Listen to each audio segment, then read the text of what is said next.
Gora science సెంటర్లో history of సైన్స్కి సంబంధించి పోస్టర్స్ ఎగ్జిబిషన్ ఉంది. ప్రతి పోస్టర్ సైన్స్కి సంబంధించిన విషయాలు తెలియజేస్తూ ఉంటుంది. ఈరోజు మనం చూసినట్టయితే ఈ పోస్టర్లో కెప్లర్స్ లాస్ అన్నది. కెప్లర్ ఎవరు? ఒక ఖగోళ విజ్ఞానవేత్త. ఇదివరకు మన భూమి బల్లపరుపుగా ఉంది అనుకునేవారు. అక్కడి నుంచి మనకి గ్రహాలు ఉన్నాయి అని చెప్పి కనుక్కున్నారు. గుండ్రంగా ఉంటుంది తెలుసుకోవడం జరిగింది. అంతేకాకుండా ఈ గ్రహాలన్నీ మనం చూసినట్టయితే భూకేంద్రంగా సూర్యుడు, చంద్రుడు, నక్షత్రాలు, ఇతర గ్రహాలు అన్నీ తిరుగుతున్నాయి అనుకున్నారు. కానీ తర్వాత శాస్త్రజ్ఞులు మనం చూసినట్లయితే వాళ్ళందరూ ఏమిటి అంటే, కాదు, సూర్య కేంద్రంగా ఇతర గ్రహాలన్నీ తిరుగుతున్నాయి అని చెప్పారన్నమాట. దీంతో కెప్లర్ ఒక ఖగోళ మ్యాథమెటిషియన్. అలాగే న్యూటన్ లాస్ తీసుకుని కెప్లర్ తను ఈ గ్రహాలు ఎలా తిరుగుతాయి అని చెప్పి క్యాలిక్యులేట్ చేశాడు. దీనిలో ఏంటంటే సూర్యుడి చుట్టూ ప్రతి గ్రహం సర్క్యులర్గానే కాకుండా దీర్ఘవృత్తాకారంగా తిరుగుతాయి. అంటే ఎలిప్స్ మనం చూసినట్టయితే మనకి చాలా వరకు అవి ఇలాంగేట్ ట్రావెల్ చేస్తాయన్నమాట. అందుకని దానిలో చేసినప్పుడు ఇది ఎలిప్స్ ప్రకారం తిరుగుతుంది కాబట్టి, అంటే ఒక ఫోకస్, 2 ఫోకస్లు ఉంటాయి ప్రతిదానికి. ఇలాంగేటెడ్ దీనికి మీరు ఇలాగా 2 పిన్లు పెట్టి ఒక రౌండ్ దారం తీసుకుని ఓ పెన్సిల్తో కనుక తిప్పుతారనుకోండి, ఇలాగే మీకు దీర్ఘ వృత్తాకారపు మనకి ఎలిప్స్ వస్తుందన్నమాట. దీనిలో ఒక ఫోకస్.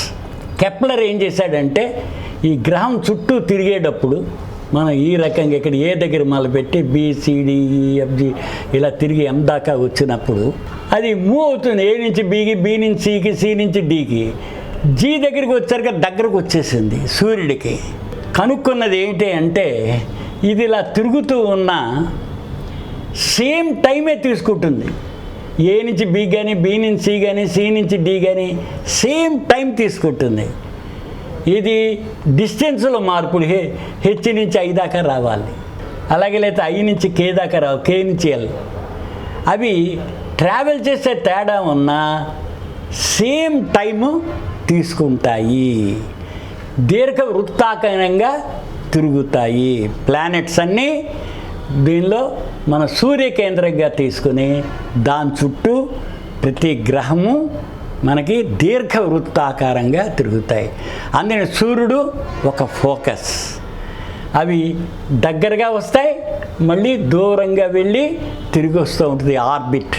ఇవన్నీ చూసినట్టే ఇప్పుడు మనం న్యూటన్స్ లాస్, కెప్లర్ లాస్ నుంచే మన శాటిలైట్స్ చంద్రమండలానికి మనం చంద్రయాన్ పంపించాం. 3 అది టైం తీసుకుంది. ఎందుకని? దీని యొక్క ఆర్బిట్ని పెంచుతూ వచ్చాం మనం. పెంచుతూ వస్తే గ్రావిటేషనల్ ఫోర్స్ వలన అవి తిరుగుతూ ఉంటాయి. అందుకని కెప్లర్ చెప్పింది ఏంటంటే ఇవి ఎలిప్స్ దీనిలో సేమ్ టైమే తీసుకుంటాయి. ఎలాంగేటెడ్ తిరిగిన ఏరియాలు కూడా సేమ్గానే ఉంటుంది, సేమ్ ఏరియాస్. ఇవన్నీ ఏరియా వైజ్గా చూసుకున్నట్టయితే సేమ్ ఏరియా ఉంటుంది అన్నమాట. Same time, same area. అవి అందుకని దూరంగా ఉన్నప్పుడు నెమ్మదిగాను, దగ్గరగా వచ్చినప్పుడు వేగంగాను తిరిగే అవకాశం ఉంటూ ఉంటుంది. అందుకని ఈ రకంగా కెప్లర్ దాన్ని క్యాలిక్యులేట్ చేసి చెప్పాడు. ఈ కెప్లర్స్ లాస్ ప్రకారం న్యూటన్ చెప్పిన దాని మీదే మనం ఈ రోజుల్లో ఈ ఆర్బిట్స్ అవి కూడా నిర్ణయిస్తున్నాం. మన శాటిలైట్స్ కూడా ఈ కెప్లర్స్ లాస్ ప్రకారమే మన భూమి చుట్టూ తిరుగుతున్నాయి. అలాగే ఇతర గ్రహాల చుట్టూ కూడా మనం పంపించేవి కెప్లర్స్ లాస్ ప్రకారమే దాన్ని జరపడం జరుగుతుంది. అందుకని ఈ కెప్లర్ తను కనుక్కున్న తెలియజేసినవి మీకు సుమారుగా 500 సంవత్సరాల క్రితం ఇవన్నీ కనుక్కోవడం జరిగింది. ఈ కార్యక్రమం మీకు ఎంతో నచ్చింది కదా?